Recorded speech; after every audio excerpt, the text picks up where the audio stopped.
Di dataran tinggi pegunungan Andes, tepatnya di atas awan, tersembunyi sebuah kota yang begitu ekstrim hingga nyaris tak terbayangkan. Berada di ketinggian lebih dari 5.100 meter di atas permukaan laut, La Rinconada dikenal sebagai kota tertinggi dan paling berbahaya di dunia. Di sini, udara terasa seperti pisau dingin, sementara kehidupan manusia dibentuk oleh kekuasaan gelap, kejahatan, dan satu hasrat universal, mencari emas. Namun, di balik kilaunya, kota ini menyimpan cerita kelam tentang kondisi hidup yang tidak manusiawi dan bahaya yang mengintai setiap langkah.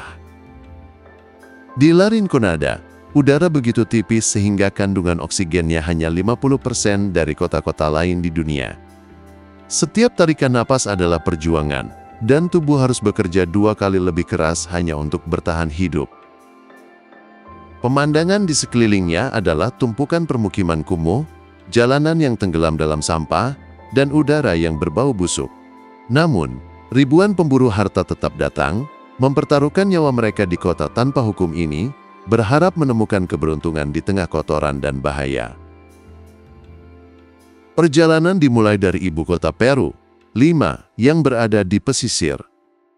Untuk mencapai La Rinconada, tujuan pertama adalah Puno, sebuah kota di ketinggian 3.800 meter di atas permukaan laut.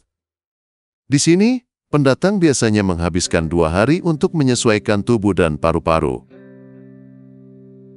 Pada ketinggian ini saja, mabuk ketinggian sudah mulai terasa, mulai dari pusing, mual, hingga sesak napas. Untuk membantu mengatasi hal ini, penduduk setempat di Andes memiliki solusi tradisional, daun koka. Daun ini, yang merupakan bahan dasar kokain, dikunyah untuk meredakan gejala. Meskipun terdengar ekstrim, daun ini sangat membantu dan menjadi bagian tak terpisahkan dari budaya mereka. Biasanya, kadar oksigen normal dalam darah manusia berada di angka 94% hingga 99%. Namun, di ketinggian 3.800 meter, kadar oksigen bisa turun drastis hingga 85%. Angka di bawah 90% dianggap rendah, dan di bawah 80% bisa berakibat fatal. Ini adalah alarm pertama yang mengingatkan betapa ekstrimnya kondisi di sini. Setelah proses adaptasi, perjalanan dilanjutkan. Jalanan menanjak tiada henti, dan sakit kepala semakin parah seiring dengan bertambahnya ketinggian. Saat mencapai 4.000 meter, Anda akan melihat salju di kedua sisi jalan. Pemandangan gunung-gunung berselimut salju begitu mempesona, tetapi rasa sakit kepala dan kesulitan bernapas tidak memungkinkan untuk menikmatinya.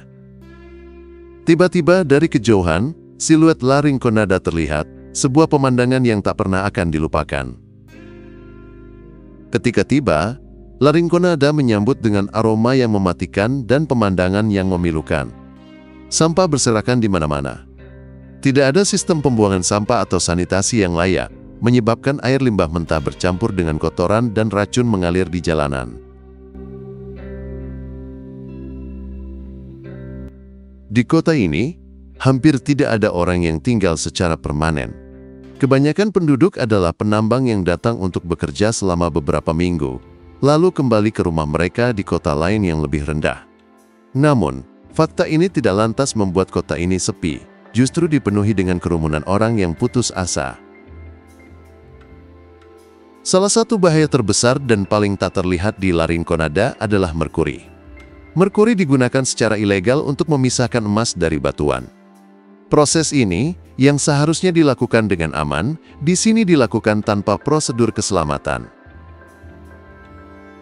Uap merkuri menguap ke udara, mencemari air dan sungai, dan perlahan-lahan meracuni tubuh manusia. Bahkan danau-danau di sekitarnya memiliki warna keperakan seperti cermin akibat kontaminasi merkuri, menciptakan pemandangan yang menakjubkan namun mematikan.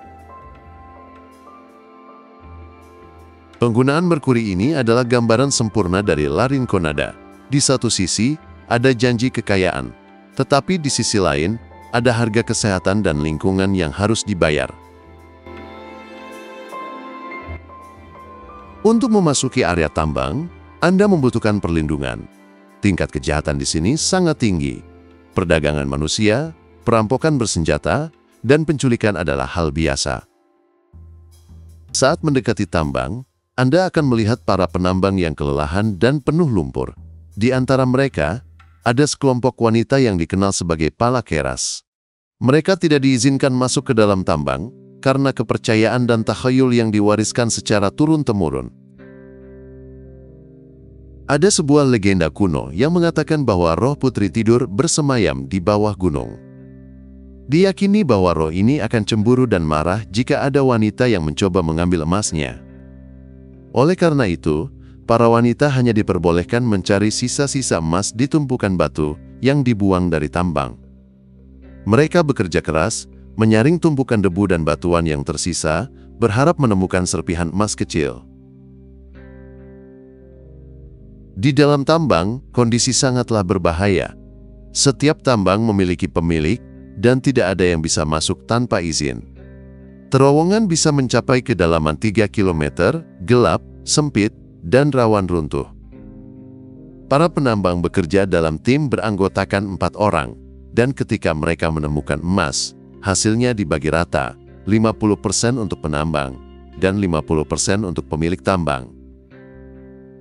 Mereka bisa menambang sekitar 50 gram emas per minggu, yang setara dengan 55 juta rupiah. Jumlah ini sangat besar bagi mereka, dan saat berhasil, para penambang disambut layaknya pahlawan yang pulang dari medan perang. Di luar tambang, kehidupan sehari-hari di Larinconada penuh dengan kesulitan. Tidak ada rumah permanen, hanya gubuk-gubuk sederhana yang dibangun dari apapun yang bisa ditemukan. Mereka tidak memiliki kamar mandi di rumah, sehingga harus menggunakan toilet umum. Bahkan, hanya ada 4 tempat di seluruh kota yang menyediakan fasilitas mandi air panas. Rata-rata, penambang datang dari kota-kota lain, bekerja selama beberapa hari, lalu kembali ke rumah mereka. Di tengah kondisi yang keras, mereka mencari harapan dalam kepercayaan kuno, figur-figur yang disebut the ancestors, atau para leluhur. Mereka meyakini bahwa patung-patung ini membawa keberuntungan dalam menemukan emas. Para penambang memberikan persembahan seperti buah, minuman beralkohol, dan rokok, memohon nasib baik. Ini adalah cermin dari betapa putus asanya mereka dalam mencari makna dan harapan di tempat yang hampir tidak memberikan keduanya. Ketika malam tiba, wajah kota berubah drastis. Di balik kegelapan, lebih dari 100 kelompok bersenjata bersembunyi. Kejahatan yang paling keji adalah perdagangan gadis di bawah umur. Mereka dijanjikan pekerjaan yang layak, tetapi begitu tiba di Larinconada, identitas mereka diambil dan mereka ditawan. Di Larinconada, hukum hanyalah sebuah kata yang tidak berarti. Meskipun kesulitan menghadang, penduduk Larinconada tidak kehilangan harapan. Banyak yang bermimpi memiliki rumah, mobil, atau hanya masa depan yang lebih baik untuk anak-anak mereka.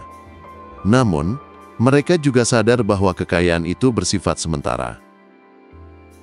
Seperti yang dikatakan seorang penambang, telanjang kita dilahirkan, dan telanjang kita akan kembali. Pada akhirnya, emas dan perak tidak berharga di hadapan kematian. Masa depan Larinconada tidak pasti. Produksi emas telah menurun drastis dalam beberapa tahun terakhir, dan pemerintah setempat berjuang untuk mengatasi kejahatan dan kurangnya regulasi.